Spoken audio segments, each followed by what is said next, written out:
Torah commands for the Exodus. And Rambam started the idea of 613 commandments, and he just kind of came up with a number and then tried to find things that would fit. And obviously I think there are many more commands than just 613, but just like there are commands for a farmer and commands for a king, there are commands for the Exodus, and we need to know what they are. And the other factor about this is they will show that, one, rapture, which we all pretty much know is falsehood, isn't really a factor. And it'll also show that many other thoughts that people have on how we're going to escape just aren't going to be a factor either, because he's given us details for an Exodus. He doesn't give us details for anything else as this way out. So let's kind of walk them through.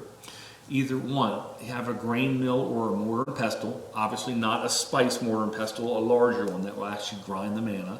And Numbers 11:8. Now it doesn't say when they obtained that grain mill. You know, did they bring it with them? Did they try to get it at some later time? I would think that that's such a specialized piece of equipment, that's something they brought with them. The next one, to have or build a tent. Now the first time we see the word sukkah is Genesis 33:17, and the next time we see it is in Leviticus 23. Leviticus 23:43 kind of gives us the best indication that sukkah is something that's kind of required for purposes of the Exodus, because he's saying, this is how I brought you out from Egypt. But sukkah is not used that many times, but there's another word that is used extensively, and that word is for encamp, which the word is chanah, which means to encamp in tents. That's used 143 times. 85 of those are in Torah. And then we can look at Hosea 12:9, which even kind of gives us an indication that that may be for the future time as well. It doesn't say when they obtained a sukkah. They could have built it along the way, but there's a lot of people there. Are there the materials in the desert to build a sukkah? You know, I would think it's one of those things you certainly want to be bringing with you. Now the next word in here is shovel, and this is the one that gives the indication, basically telling you without question, this is one for a future event. Deuteronomy 23:13 tells you to have this among your tools. Well, the first question you would have is, okay, tools, what other tools would we have? The word for tool is azen. It's only used this one time. It means tools, implements, and even weapons. But why would he tell them on the first Exodus to make sure they had that with them? They've already left. What are they going to do? Where are they going to get it? And so,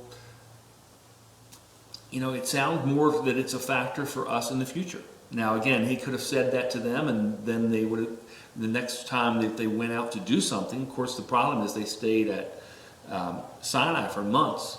But when they did their first battle, and they were looking for plunder, that may have worked to say, okay, this is one of the things I'm going to look for when I'm looking for plunder. And that may help us as we deal with tents as well. But again, there's a lot of us, and there's few, you know, those areas we're hitting are going to be smaller.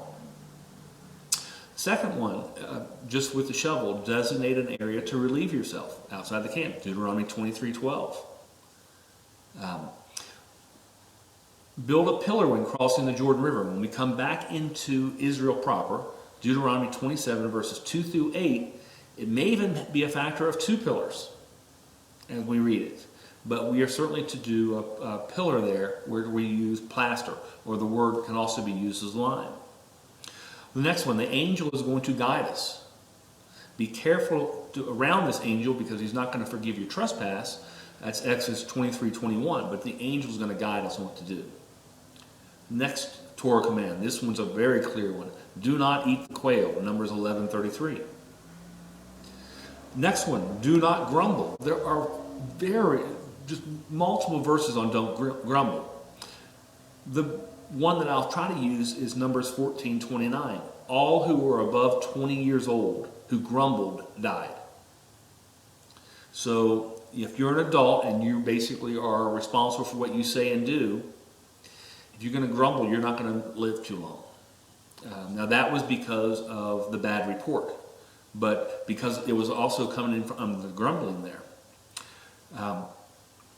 Again, the word grumble It's used in Exodus 15:24, 16:2, 16:7, 17:3, Numbers 14:2, 14:27, 14:29, 14:36, 16:11, 16:41, and Deuteronomy 1:27.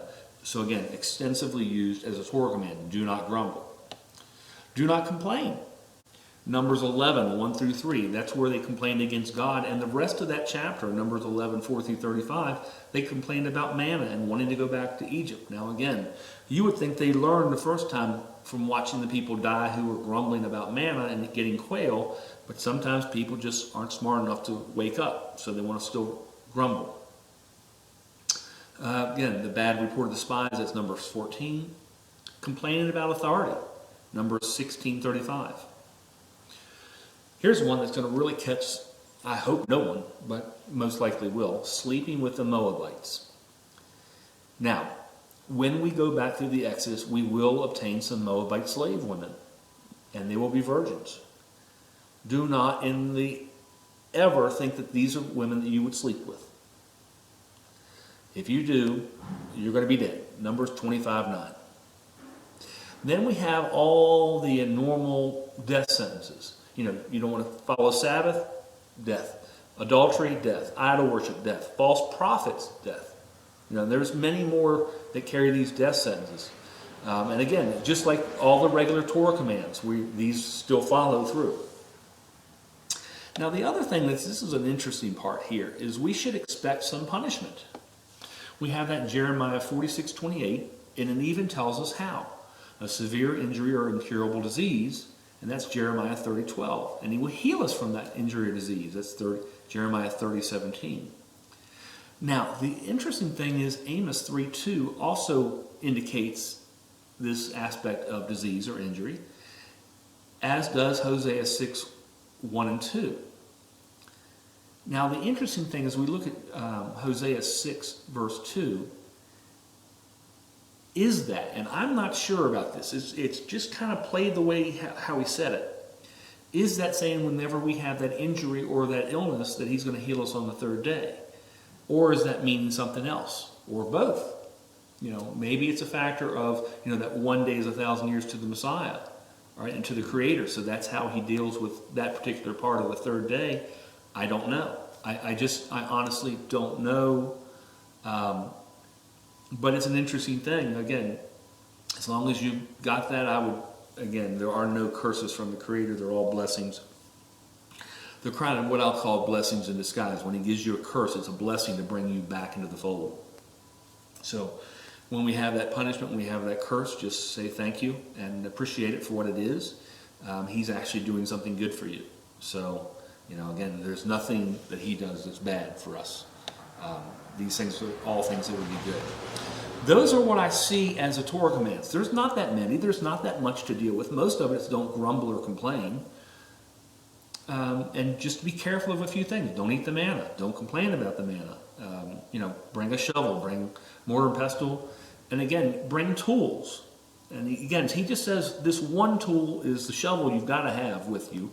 But fingernail clippers, does everybody need to have them? No. But if one person has them out of 50, you're probably fine. Unless there's a person in the group who's kind of like Rachel on Friends, who always loses things or doesn't return them.